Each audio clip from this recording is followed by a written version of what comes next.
February 1957. A cold stretch of highway in Philadelphia. Wind that doesn't whistle, it presses. A field of tall, dead brush, bending but never breaking. A young man cutting through the lot to check his animal trap sees something that doesn't belong there. A cardboard box. Plain, empty looking. The kind used to ship children's cradles. He walks closer. Inside is a boy, around 4 years old, wrapped in a thin, cheap blanket. His hair has been cut recently, but roughly, like someone did it in a hurry or to hide something. No toys, no clothes, no identification, just a child lying perfectly still, as if he had been set down, not dumped. The man runs, not away, for help, but when the police arrive, the story already twists. Because the man admits, "I didn't call right away. I found him yesterday. I didn't want to get involved." Someone else comes forward. They sold the box too.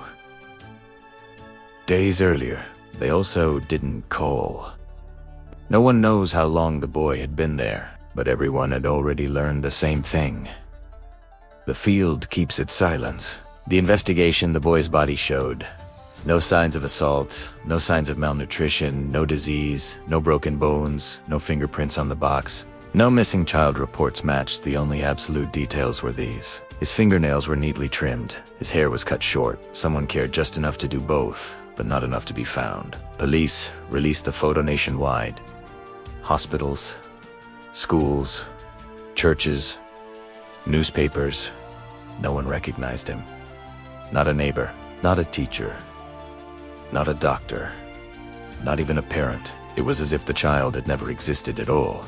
Philadelphia newspapers started calling him the boy in the box, the child without a past. The police did everything right.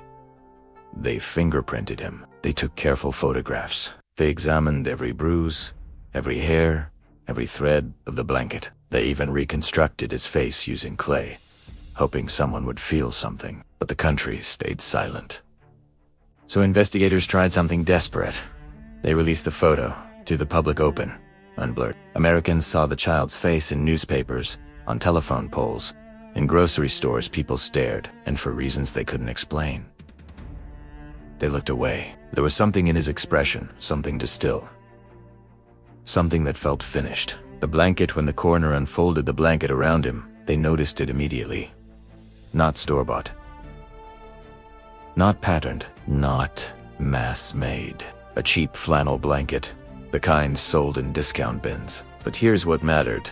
It had been cut down from something larger. Someone trimmed it by hand, badly, unevenly, like they were in a rush.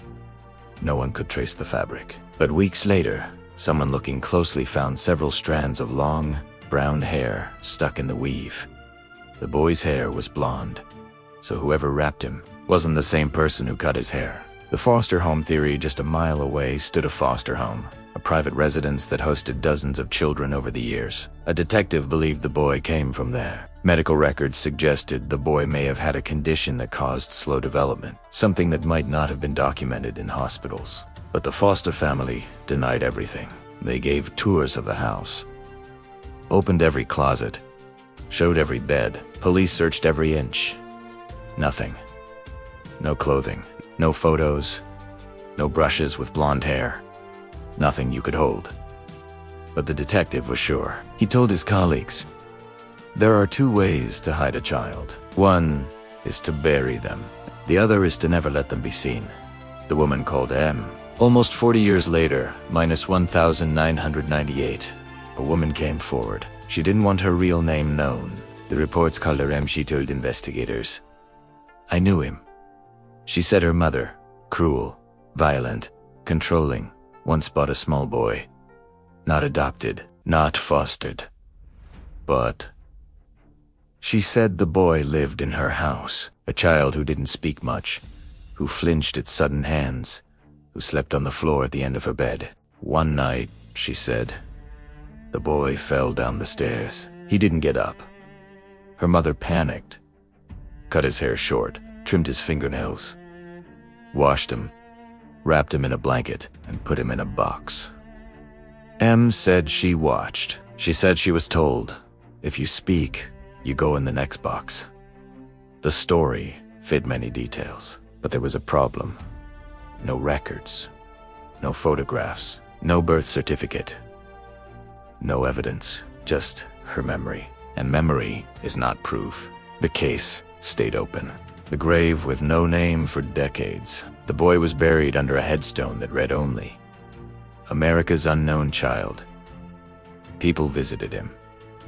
Left toys, stuffed animals, small cars, plastic soldiers. Not because they knew who he was, but because someone should have. Every winter, the toys freeze into the ground. Every spring, new ones appear. No one ever sees who leaves them. The solution that wasn't a solution in 2022, with new techniques. The police finally identified him. Joseph Augustus Zarelli name. Birth certificate, date of birth, family line. The internet celebrated. Case closed. But then reporters asked the only question that mattered. Why? Why was he found like that? Why was no one looking for him? Why did no one speak? And the police answered, his family does not wish to release those details. The mystery didn't break. It simply moved. The silence didn't end. It just changed shape. The only truth the story people tell now is simple. His name was Joseph. Someone loved him once. Someone feared him once. Someone hid him. Someone watched the world forget him. Someone hoped no one would remember, but someone always does. Because the field did not forget, and people do not look away from a face like that by accident. Some silences do not mean nothing. Some silences mean someone still knows.